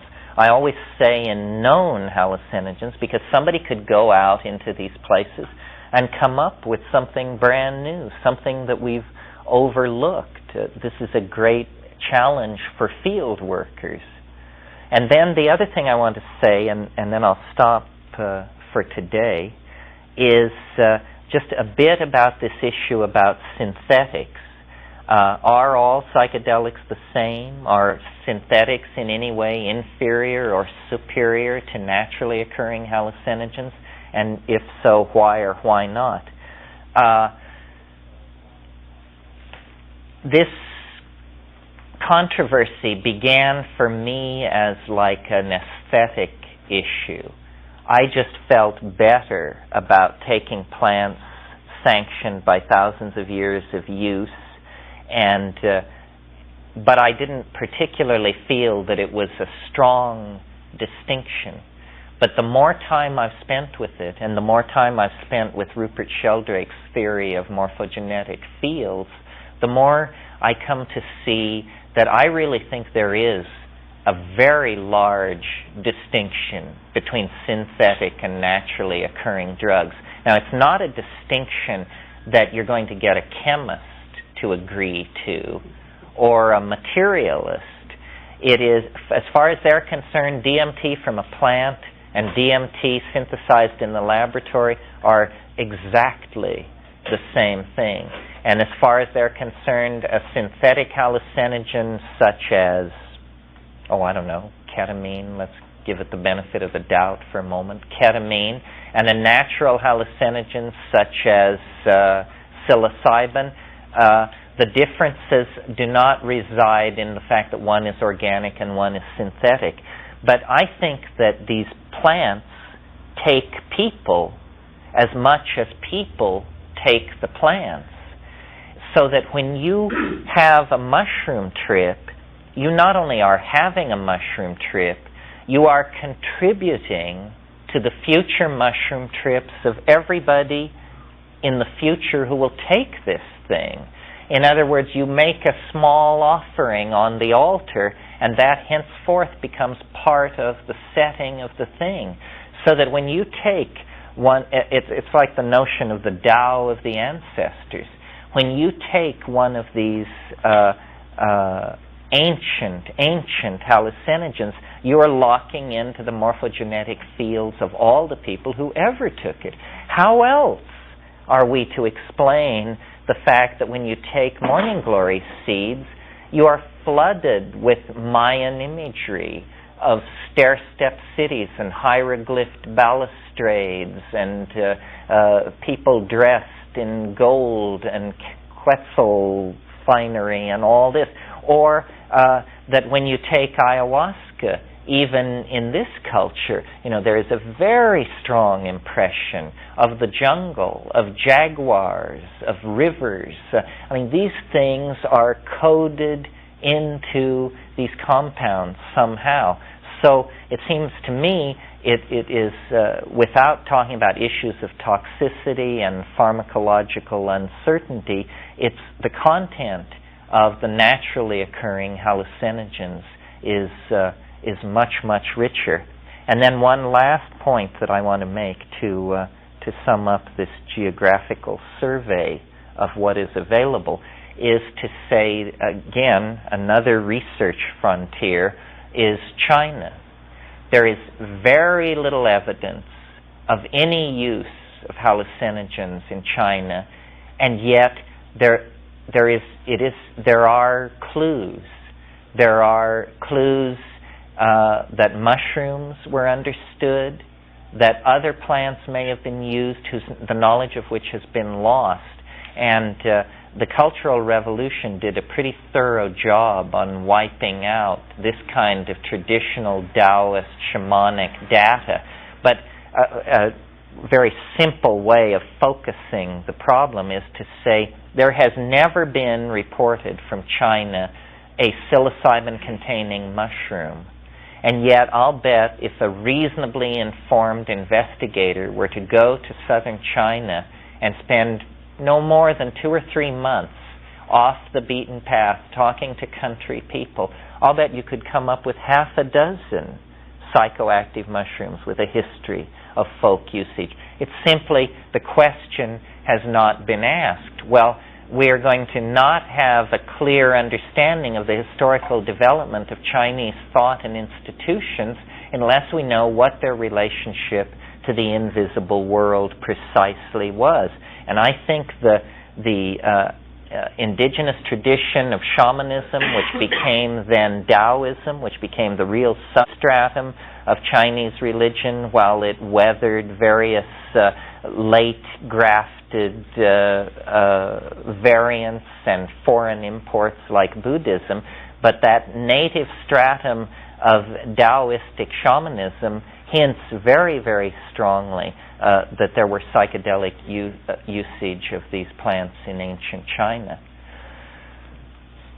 Okay, that's it for today, and we'll see you at 10 o'clock tomorrow morning. Sorry to give you such a burst of information, but this will lay the basis, I hope, for tomorrow's discussion. So think about what we didn't cover, what you hope to hear that you haven't, and then tomorrow we'll try to tie up all the loose threads. Thanks very much. Sure. Okay. It looks like almost everybody is here. There was a woman yesterday who isn't here. I wonder if she was a one-dayer or if she'll show up. Do you all remember her? No one saw her but me. Yes, she sat. Yes. Oh, she will. Okay, well. It's always somewhat late on Sunday morning, so we'll a couple of people expressed interest in this week that I'm doing at Esalen, so I might describe it a little bit. It's quite different from this. It's an in-depth involvement in the mathematics of the I Ching, and then a theory that I evolved out of my engagement with that has to do with the structure of time and analysis of history as a predictable phenomenon. It has no connection with psychedelics other than that the entire thing was dreamed up under the influence of psychedelics. But it's a standalone idea, and if I'm able to control the group, I will keep it quite far from psychedelics, except in moments of rhetorical desperation. But if you're interested in the I Ching, and don't let the word mathematics put you off. I am not a mathematician, and the best mathematicians aren't either. You simply, it's just a way of talking about it and doing analysis that was very fruitful. So that's a 5-day from the 28th of this month till the 2nd of December. And Esalen has given us the big house. And a lot of people will bring their computers. There'll be a lot of machine implementation people. It'll go from Taoist scholars to assembly language programmers. And everybody will have more of a contribution to make than they suspect at the time. So I'm not sure. It was filled, and then I think they switched it.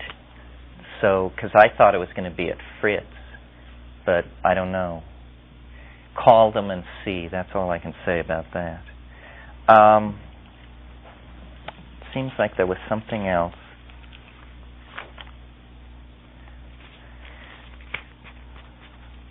Well, hopefully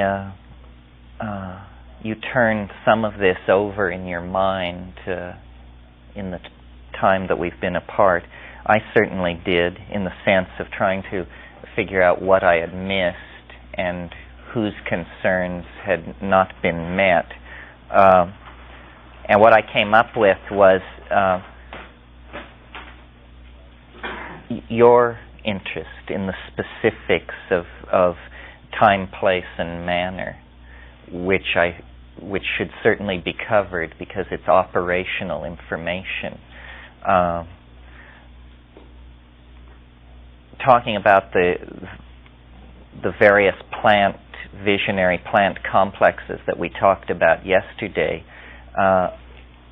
each one of these things has a style and a set of demands that it makes on its practitioners. And if you look at the ethnographic literature, you then see how the people who've used these things over millennia have come to terms with them, how they have accommodated themselves to these things.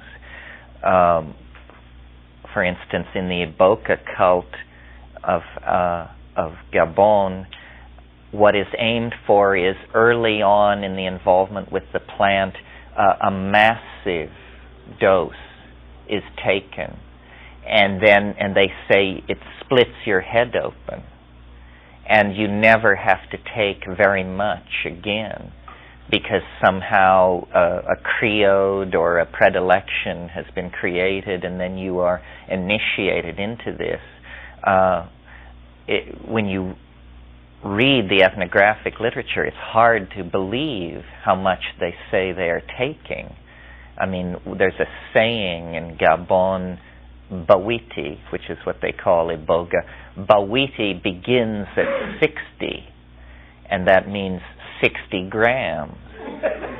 Well, even allowing for the fact that they're using fresh root, and you might get a collapse rate of close to 50 or 75%, that still means they're saying Bawiti begins at 15 to 20 grams, which from my own experience with this stuff, I can tell you, is not even a conceivable place to begin. That's not a strong hit. That's an impossible hit. So the mushrooms, and you have to know, pharmacologically speaking, the window of effective activity. Every drug, every compound has a profile which you can imagine as a linear spectrum. Below a certain amount, it's undetectable. Above that amount, it becomes detectable first as this CNS arousal that I mentioned yesterday, and then as a full-blown psychedelic experience, and then at higher doses it begins to have toxic effects.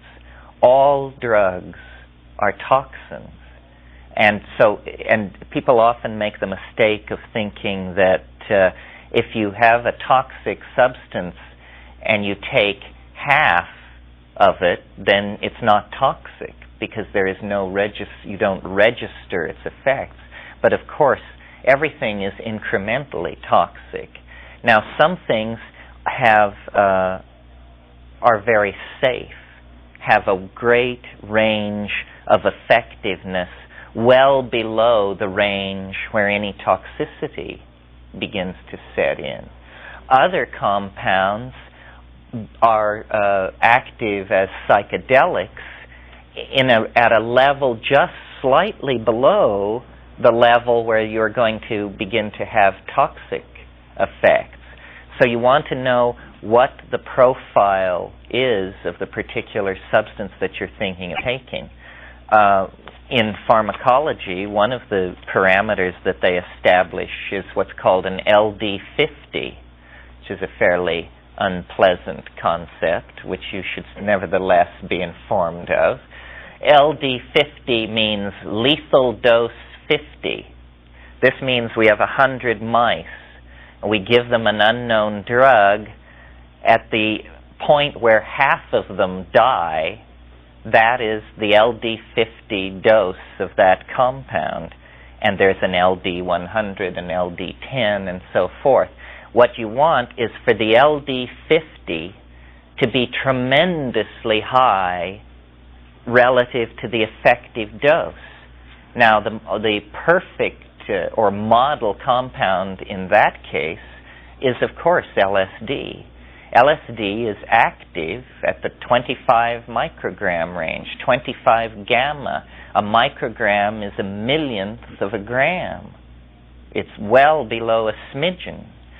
Now, the LD50 for lysergic acid has never been determined. Do you agree? Yeah. It's never been found how much it takes to kill half of the test animals.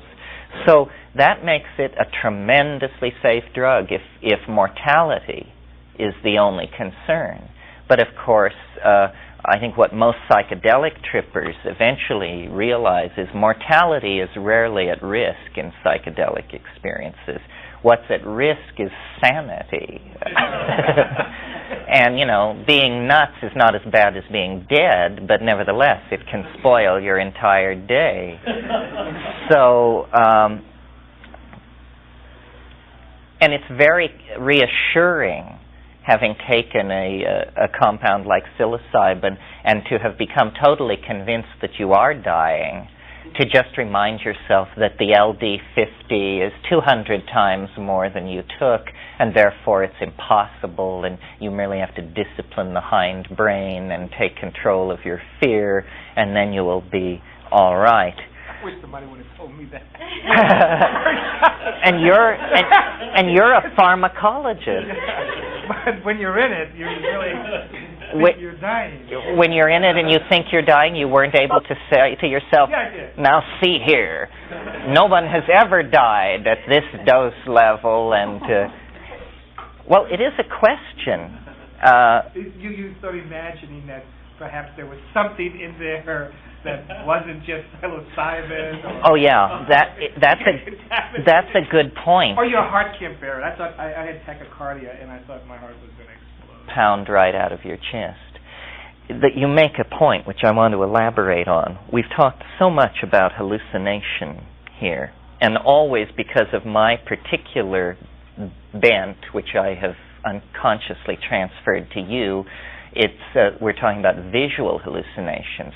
But all psychedelic explorers should be aware of the concept of what is called a cognitive hallucination.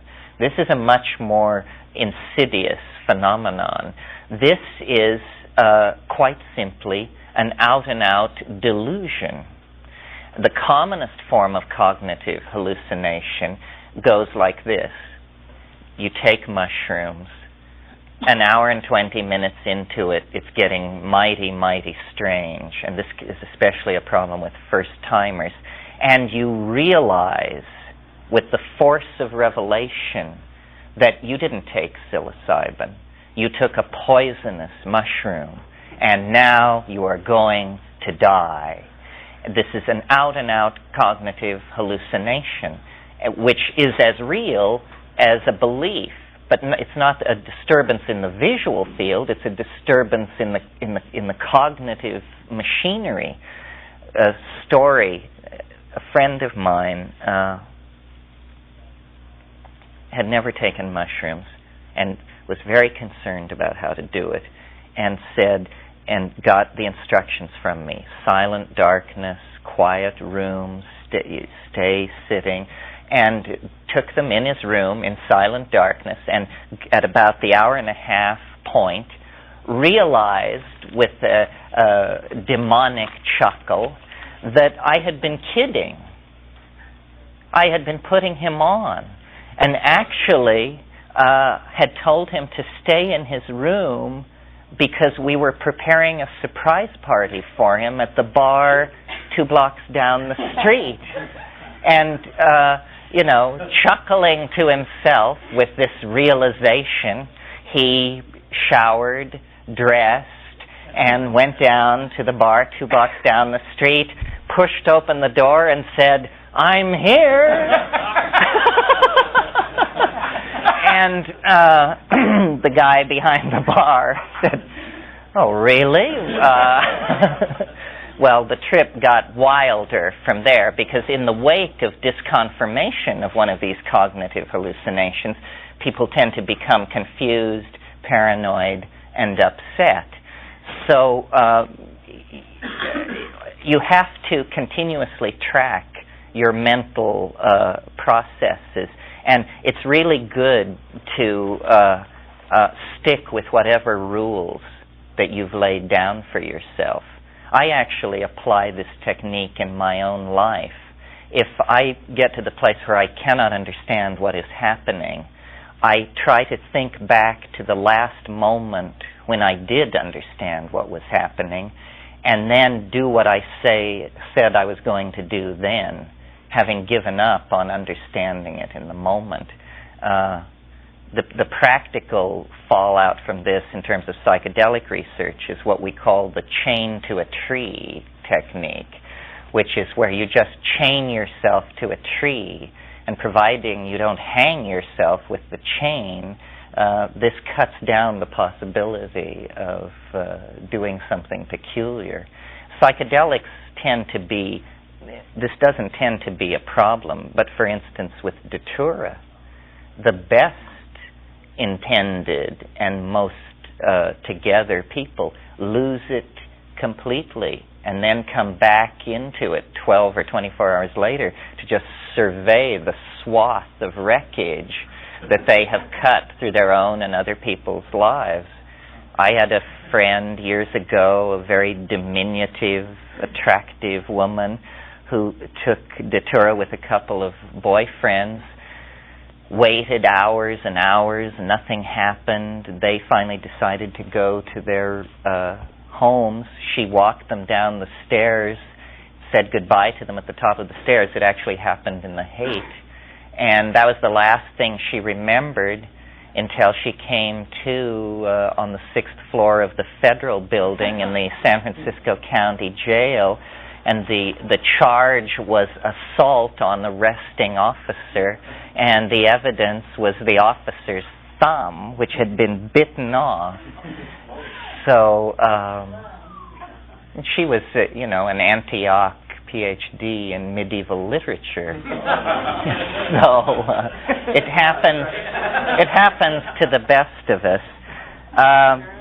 Yeah. Can't you eliminate a lot of that cognitive uncertainty by having somebody with you when you do this straight? Yeah, you can. The ideal situation, and always I'm only speaking from my own experience, and I may have an odd take on it because God knows I'm odd, but to my mind, the ideal situation is to have the sitter 2 rooms away, and you have a doorbell or the equivalent. Because if the sitter is with you, you start to analyze the sitter. And as someone once said to me in India, face is index of mind, and the sitter can just become an existential galaxy of possibilities, because you can read their history, their intent, their most secret thoughts, your belief in what is their most secret thoughts. People are concrescences of ambiguity that you don't want to get too tangled up with in that state unless you really are ready for the trip to take that particular direction. I don't know if it was in this workshop or the other night that I mentioned, I recall a trip I took with this English guy, and it took me 2 weeks to get his voice out of my head. It just became like this accompaniment to consciousness, this stream of sort of understated English upper-class gibberish on all subjects, and I finally, it retracted. That's called becoming a victim of the transference. All psychotherapists are aware of this. The transference is when you get dragged into the other person's system of values or delusion. There's even a name for this in clinical psychology. It's called allophrenia. Allophrenia is schizophrenic behavior on the part of normal people in the presence of schizophrenics. And this is a real problem. Your friend is put in the place. You go to see your friend to cheer them up, and your friend is not violently insane, but saying strange things, behaving in strange ways, and you, in an effort to relate to them, begin saying strange things and behaving in strange ways, and before you know it, the resident has to break in and escort you to the elevator because you're causing a problem in the ward. The transference is this phenomenon happening among people who are more or less psychologically healthy, but still it can be very disrupting. I think the sitter should be there only if there's a 3-dimensional emergency. And the sitter, the notion, I like the word sitter because it's operational. It tells what you should do. And guide is not such a pleasing word. This implies control, prior knowledge, hierarchy, so forth and so on. The best guide sitter I ever knew was a wonderful old guy. He's dead now, but I'm not yet ready to say his name in public. I'm sure some of you know him. But his style was, he read these paperback trash novels, you know, and he would just sit down with somebody, give them the stuff, and every once in a while they would fight their way out of this ocean of hallucination to deliver some insight, and he would just put down his book and turn to them and say, "That's nice. Now go back to the music." Pick up his book, and, you know, this guy could get 600 pages in a situation where he was nominally in charge of a dozen people who were tripping. So non-intervention, I think, and then there's the question of doing it with another person, and then the question is it going, meaning that the other person is going to be stoned too, and this has its own pitfalls and ambiguities. If it's your lover, your sexual partner, then in my opinion that's probably the best way to spend your time. If it's not, then the sky is the limit. You're going to learn more about this person than perhaps you were prepared to. Sometimes it's easy. It's no problem. Everybody stays who they appeared to be before you took off. But sometimes, the masks just start being hurled across the room in all directions, and you don't know where it's going to leave you. My approach, I guess, is one of two extremes. I guess I sort of belong to the sensory deprivation school, that lie down, shut up, silent darkness, music very judiciously, if at all, and I always do it at night, which some people find that strange, but night is quiet. The energy dies down. There's calm and still between midnight and 4 a.m. The other end of the spectrum is someone like Salvador Roquette, who, gives you 3 drugs, plays heavy metal rock and roll, then you get to see the Auschwitz films. And no, I'm not kidding. I mean, it is an effort to, so far as I can tell, drive you absolutely starkers, and I would not submit myself to that. This same polarity exists in therapeutic theories. Some schools of therapy want you to lose it, want you to weep, lament, rend your clothing, throw yourself on the floor, kick your feet in the air, and this is called getting out your stuff or working through your stuff. What I find about this kind of thing is it resonates too long. It doesn't feel like you've gotten clear of it. It feels like you have simply objectified it. But life is an uncompleted puzzle. I could certainly change my mind. I have never felt that the primary use of these things was to cure what is called in modern parlance neurosis, what I call unhappiness. It isn't for that. It is, and again, this may be the influence of Jung in my background. Jung felt that there was no such thing as normality, that life, the task of life was what he called individuation. And he felt it really doesn't even begin until you approach middle life. I mean, you must leave the 20s behind you because they are so socially and hormonally turbulent that you're just basically trying to make sense of it on a day-to-day basis. But then you settle in and this unfolding takes place. And I really assume that we are all beyond neurosis. Not that we are not neurotic, but that we all have our own strategies and our own take on our own quirks and peculiarities.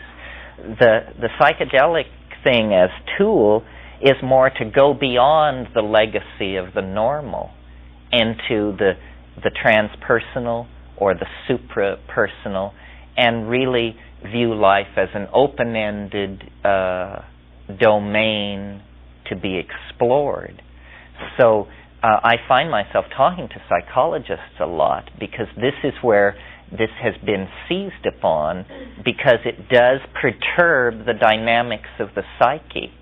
But for instance, I don't think you should give people hospitalized for psychotic behavior psychedelics.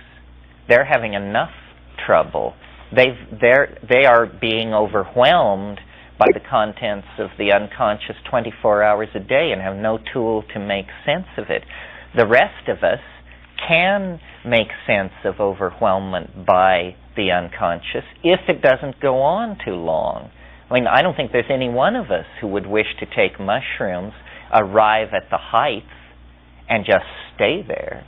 Because after 48, 72 hours, some situation would arise which would cast us into an extreme state of disequilibrium. It's more like diving. A friend of mine said many, many years ago, the yogin and sub-in, shaman, psychedelic voyager, the yogin and the schizophrenic dive in the same ocean. It's just that the yogin remembers to take his tanks along. And that's what it is, you know. I mean, there is this possibility of inundation and overwhelmment.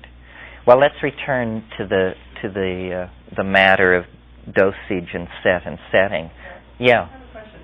You mentioned yesterday how you favored organic materials over synthetic.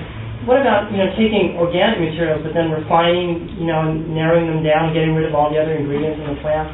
That's our Western tendency, is to just take something, refine it down, isolate the active ingredients, and then take doses of that. Do you see that the other natural ingredients that the mushrooms or ayahuasca, whatever it is, have provided, kind of synergize the active ingredients and make the trip easier or smoother?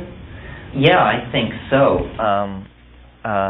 Rarely in a plant where you have a psychoactive compound will it occur all by itself. For instance, in the peyote cactus, there is mescaline, there's N-methylmescaline, there's anhalamine, anhaloine, there's a whole family, about a dozen of these things. Similarly, in the coca bush, cocaine and several other canes and several other active compounds. So when you take a plant, you're getting a broad spectrum of these active molecules that have a familial relationship to each other. And no chemist has ever exactly explained to me what's happening, but I think all chemists and pharmacologists are aware of the fact that natural compounds, even extracted and purified, or let's just say even extracted, are smoother than their synthetic counterpart. I recently had occasion to relearn this because there's been some amount of experimentation with 5-methoxy-DMT, which is not like DMT, but it is short-acting and creates a profound oceanic emotion.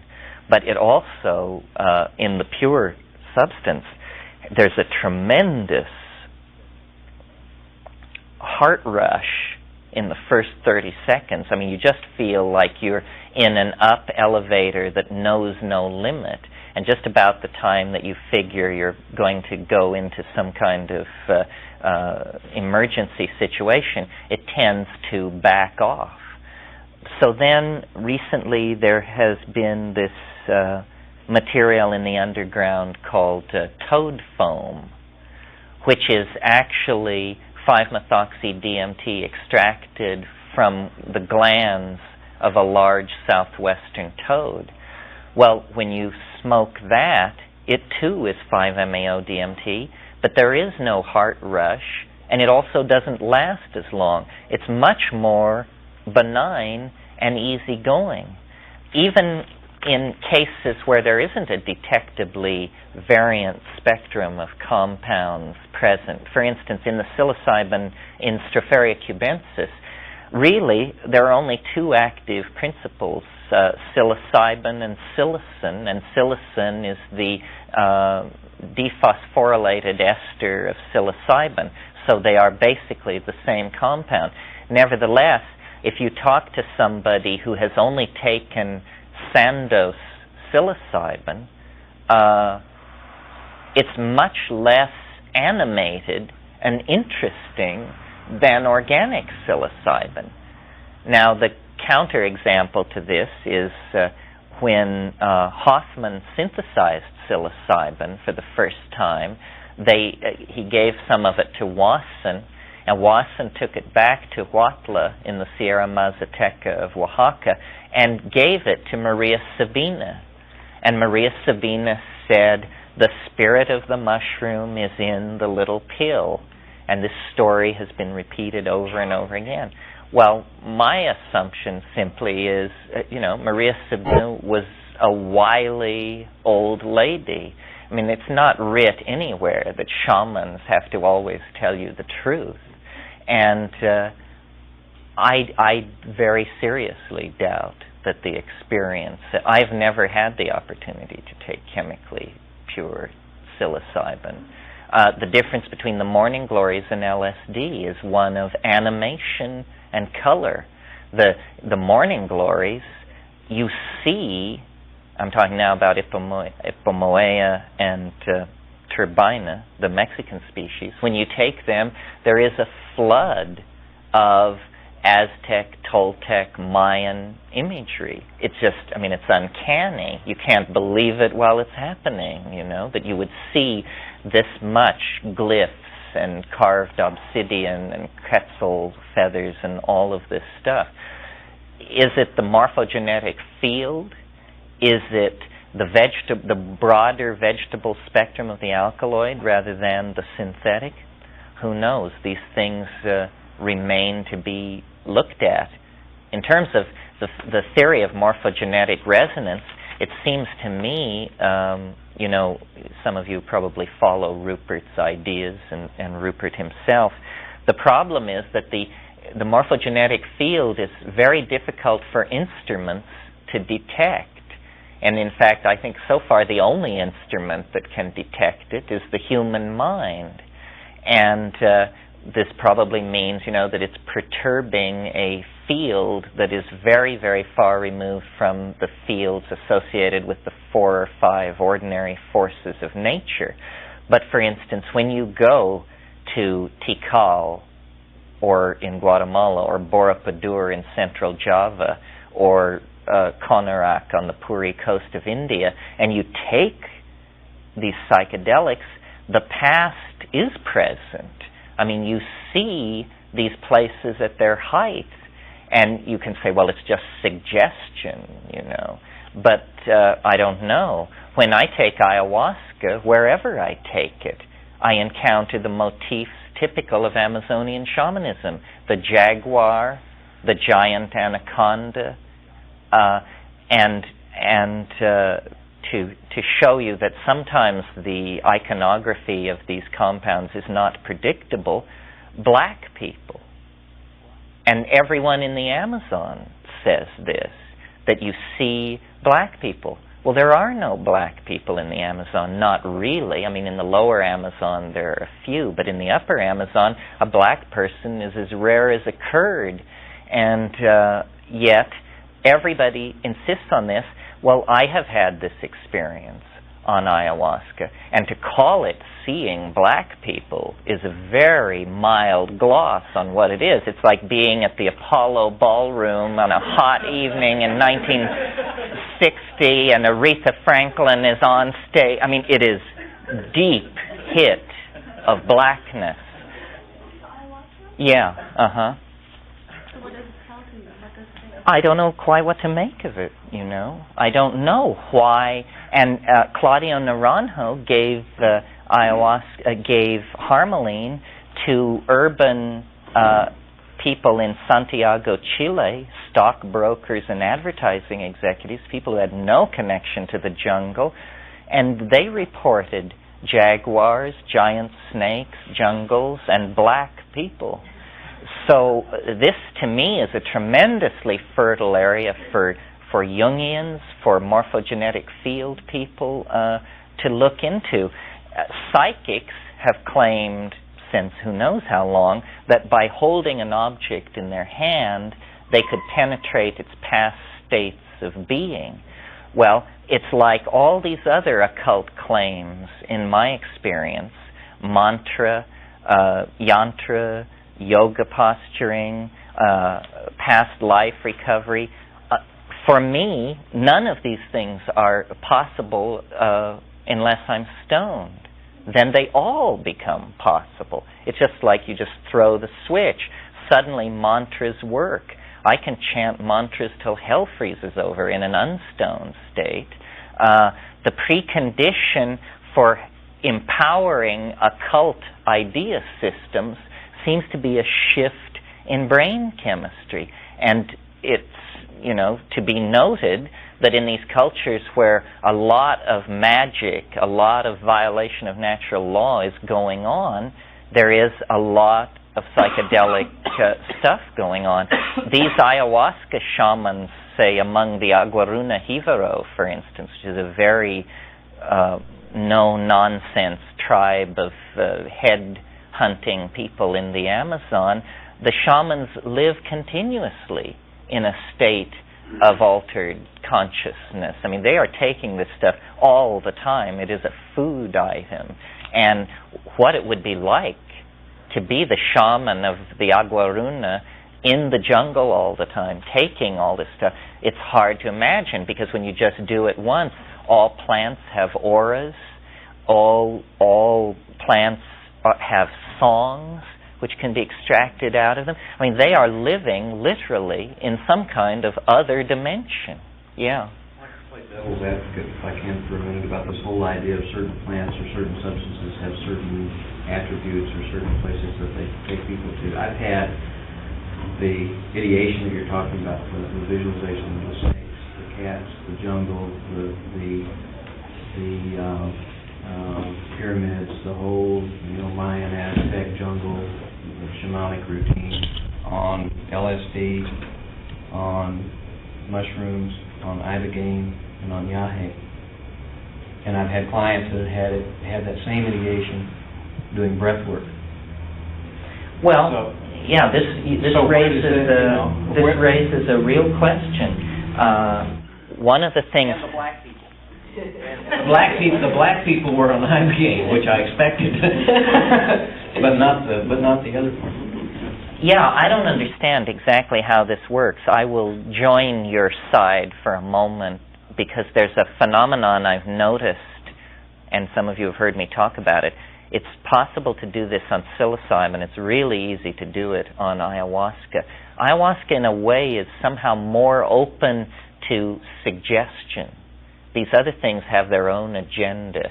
Ayahuasca will work with you. But one of the bizarre things that you can do on ayahuasca is you can suggest a period, like, let's say, Italian Baroque. You just say it in your mind. And paintings, altarpieces, architectural spaces, balustrades, vehicles, armament, saddlery, clothing, serving utensils, bowls, pewter, candelabra, all of this stuff will begin drifting toward, and it is high Baroque. In fact, it is more Baroque than the Baroque. It's obviously what they were shooting for, you know? And then you just say dynastic Egypt,